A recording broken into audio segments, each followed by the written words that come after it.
warning alarm device and the emergency alert system.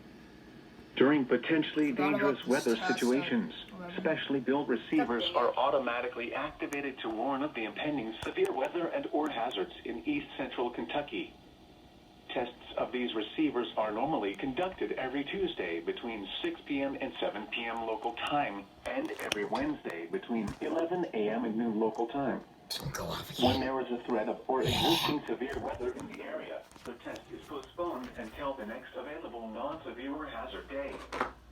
This broadcast originates from the National Weather Service Office in Louisville, from a transmitter in Lexington on a frequency of 162.4 megahertz, with a rebroadcast through a transmitter in Madison County on a frequency of 162.525 megahertz.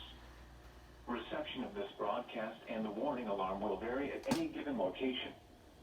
To provide the most consistent warning service possible, the warning alarm will be activated for watches and warnings affecting the following counties.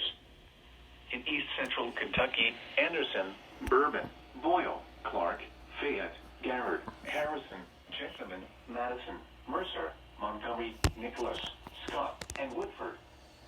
This concludes the test of the NOAA Weather Radio Warning Alarm and Emergency Alert System. We now return you to regular programming.